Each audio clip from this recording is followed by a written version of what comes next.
ay ang mahilig mag-surprise ang nasurpresa. Hi, helloin mo buhay! I am Mama Mel. Ay dahil laboring na naman nga po ako kahapon ay naisipan nga namin magpunta na naman kung saan.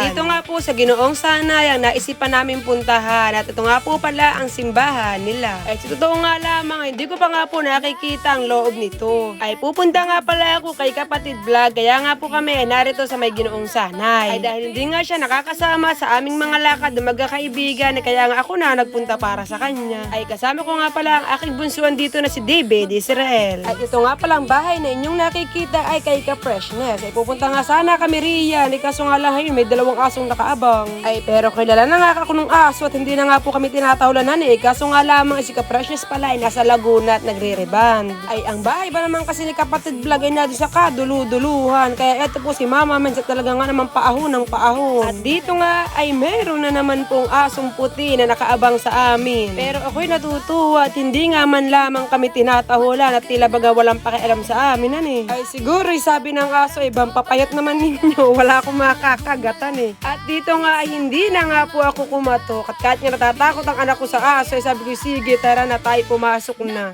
At ako nga ay pumasok na sa kanilang tahanan na siya nga riyan ay gulat na gulat dahil di niya nga akalain na ako'y naroon na dahil hindi nga po tumahol yung mga aso sa kanila. Pero hindi nga po ako nagtagal roon dahil nga kami nga po ni Bebe de may pupuntahan pa nga po. At shout out sa mga batang kumakaway na ito at sila nga to isama ko sa aking vlog. Sabi ko nga ay kami na lamang ay kumaway-kaway para nga mas focus sa kanila At syempre shout out sa mga taga-barangay Ginoong Sanay. At habang kami nga ay papunta kina Rain's Vlog ay nakita ko nga rito si Raisen's Vlog. Kaya nga sabi ko okay bababa na ng motor at kami magsasabay na lamang. At shout out ulit kay tatay na taga-barangay Malakaban. At dito nga ang lakad namin ni Bebe dahil gusto nga daw niya ng prize tsaka nga po ng shake. Ay kaso nga lamang ay ako nga po ang na-surprise. Ay lagi ko nga kasi sinusurprise si Rain's Vlog na ako nga ay pupunta sa kanila subalit datapuat at nararapat char. Ay ako nga po ang na-surprise. Ay sarado pala ang Beans Food Hub ay nakakaloka aba. Ay tapos isa pa roon ay siya pala ay nasa school pa kaya nga po sarado ang kanilang bahay. Pero di nga rin nagtagal ay hayun dumating na ang babae. Talaga nga naman aba ako na-surprise talaga at sarado ang inyong tindahan. Ay paano pa naman kasi si Bebe di talaga nga naman sabi bakit daw ate niya nga lamang ang nagpupunta rito at hindi nga raw siya sinasama. Kaya nga nang maisipan na magkayayaan na talaga nga namang sumigi nga agad kami rito sa may Malakaban. At shout out sa mga bata ang nakasama ko nga po rito. At si Brianna nga din ay akang hinahanap ay narito nga raw sa bahay na ito pero hindi ko nga nakita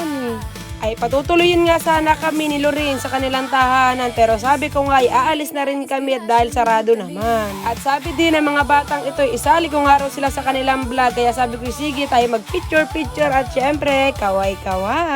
At dahil nga din friend nga kami ni Lorraine sa FB talaga nga naman nakakita nga niya kung paano nga kami mag-Brazilian ni Ate Jemima kaso nga lamang hindi nga ako matututuan At makatapos nga ng eksenang iyon sabi ko nga kami nga ay uuwi na. Thank you so much sa paghatid sa akin hanggang labasan at pagkatapos nga noon ay nadaan nga kami ng barangay Hanusa. Ay sa tuwing dadaan nga ako ng barangay Hanusa at meron silang timplang palamig na gulaman at talaga namang hindi nga po ako dadaan dahil nga po yung gustong gusto ko. At pagkatapos nga noon ay umuwi na nga rin kami pero bago ang lahat shout out nga pala sa aking mga solid followers. Shout out kay Akira Puma. At syempre shout out sa aking beshi na si Jean Hamito Pajardo. At syempre, shout out kay Jaisel Katambay ng Tandang Kutyo and syempre ang Katambay family. At akin din ay shout out si Bani Sagon at Lisel Villaruña ng Middle East. Happy watching, sabi yan ni Sir Henry Cruz. At syempre, shoutout din po kay Cons Kim Dexter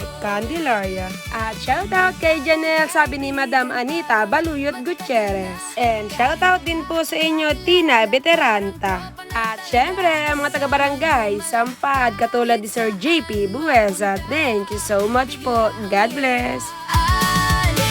Natutuloy pa.